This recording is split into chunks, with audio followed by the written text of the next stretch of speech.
All right, let's talk tires. As you can see, I finally got some new tires. These are the Firestone Destination XTs. In terms of how long a tire's been around, these are fairly new offering from Firestone. They had the Firestone Destination ATs for a while. They were a very mild tire. Then they had the MT, the mud terrains. Those were a decent tire. But of course, for daily driving, you don't want to be riding on mud terrains all the time. These things are like a hybrid tire. They're like right between a mud terrain and an all terrain, leaning a little bit more towards the all terrain. But look at the siping in these things. Look at the lugs. Look at the shoulder lugs. When you air these things down, it could spread out to all of that. But I did a ton of research before buying these tires, and everyone that has them raves about them. When I'm purchasing something, I don't look for the good reviews, I look for the bad reviews. I want to hear what people don't like about them, because a lot of people will try to hype themselves up into, hey, I made a good purchase even if it was a bad one. So the positive reviews really don't mean much to me. I want to see the negative reviews, and honestly and truly, I couldn't find much in the way of negative reviews of these things. Of course, the tread block that would go around the circumference of the tire, all of them, they're all broken. There's no like continuous band, so you might lose a little bit of the stability of the tire as far as tracking straight. But when I drove them home, they were overinflated. They were like 38 psi. They tracked nicely. I had a slight bit of vibration that you get with mud terrains at lower speeds, because as the tread blocks hit the ground, but nothing like crazy. These are some nice tires. If you get these tires, you will like them, especially if you come in from some like really aggressive mud terrains or some milder all terrains. You'll like these tires. This is my first time putting aggressive tires on this truck. First time putting all terrains. I've always put HT tires on this truck because it spends most of its time on pavement or hard packed gravel, packed dirt. But I wanted to go up in size. I was like, if I'm gonna spend the money, I want some nice looking tires. So I went up from a 265 70 R18 to a 275 70 R18. I think that's the largest tire you can put on the Titans and Armadas without any type of rubbing, without doing any pinch well hammering or any of that. No leveling kit. That's the largest tire you could just throw on to fill the wheel well without any mods. And it actually corrected my speedometer, because my speedometer there was always like a 1 mile, 1.5 mile lower than the actual speed. I'm sorry. Dang, I can't remember. Yeah, lower than the actual speed I was going. So if I was doing 55, I was actually like doing like 33 and a half or something. But no, if I'm doing 55, if the speedometer says I'm doing 55, I'm actually doing 55. I checked it with my GPS. So by going up in tire size, it corrected my speedometer.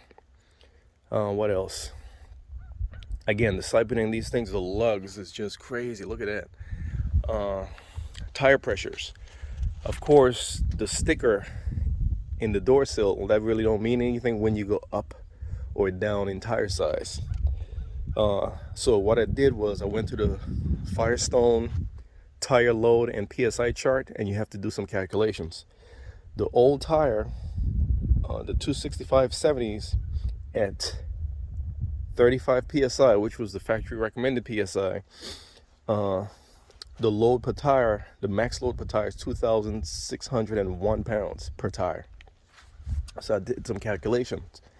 I jumped up to the 275/70 on the chart, and I looked at where 35 psi would get me. 35 psi would get me at 2,679 pounds per tire, max load. That was a little too much.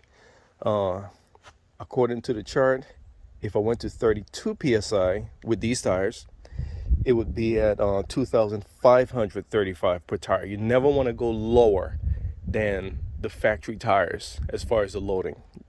You want to go keep it the same or slightly higher. So what I did, I calculated the per psi poundage. I think it was like 79 pounds per psi. So I added, and at 33 psi, I would be at 2,614 pounds per tire. So again, the factory tires were 2,601. 33 psi with these tires is 2,614. So I could either run 32.5 psi or 33 psi. So what I did, I said, all right, you know what, 35 psi would put me at 2,679 per tire. That's a bit more, and that's almost 80 pounds more per tire. So I said I'll put it at 35, which is the factory psi. It's more weight per tire than factory, which is not a bad thing. You'll feel it in the ride, and I'll see how it feels. Because again, when I rode home in these tires, they were at 80. So 35. I'm sorry, they were at 38 psi. I said 80. They were at 38 psi.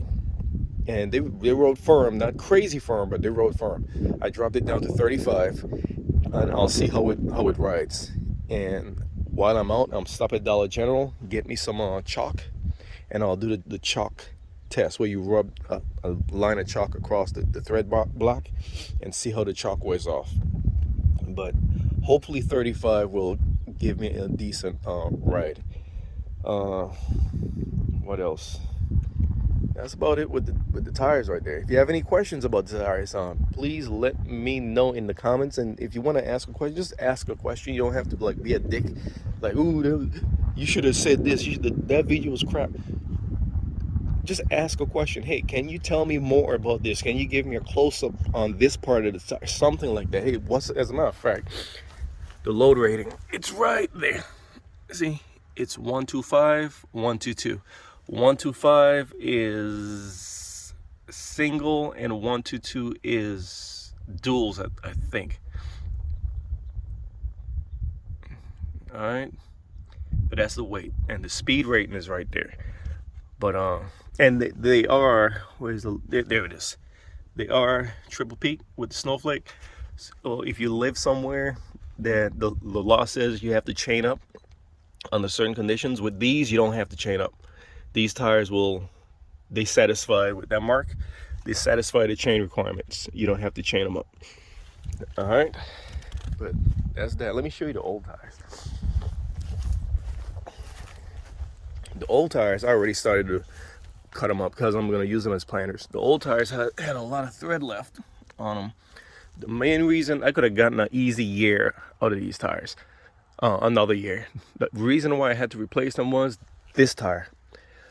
These were Firestone Destination XTs, and ever since I bought these tires, that one has always had a slow leak. Over the course of about a month, it would lose 3 psi less than the other tires. Or would that be more than? So the other ones might maintain their 35. These would drop down to like 32. Well, that one would drop down to 32. Then I took it back to Firestone. They did the dunk tank. They did everything. They could not find any leaks. I tested it with soapy water. I could not find any leaks. I was like, excuse me, you know what? I'll live with it. But what happened was, last year, I think it was, I got a big bolt in the tire, and it tore one of the belts that's going across the thread block. Over the months, it got worse.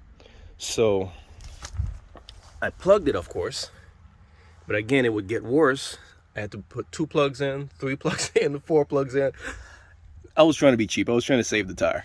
But it got to the point where nothing would hold. So I was like, you know what? I need some tires. But look at the inside. Look at them doggone plugs. That's the outside right here. These are just some remnants. But this is the plug right here. And I just got tired of dealing with it. And I go, of course, I didn't want to blow out. So I just said to heck with it, and I went in. I made an appointment, ordered the tires, went in, and had my tires installed. But again, any questions about the tires? Any more information about the tire loading and PSI chart? As a matter of fact, I'll insert an image of the chart, and I'll try to insert a link in this video description. That chart is very, very useful. So you should learn how to, you could download it and learn how to use the chart. Because again, when you change tire sizes, that chart, the sticker in the sill goes out the window. You have to do calculations and testing. All right, so the calculations will get you in the ballpark. The chalk test, as far as the calculations, will get you in the ballpark as far as safely carrying loads. All right, the chalk test will help you to maintain equal tire wear to get the maximum life out of the tires as far as wear characteristics. All right, because regardless of what the PSI say, you don't want to go so low on the PSI that you end up damaging your tire. Well, not damaging the tire, but blowing out the sidewall because it's been flexing at highway speeds, or the sides of the tread, the tires tread surface wears before the center. All right. Again, any questions in the comment section, excuse me, and I'll try to answer it as soon as possible.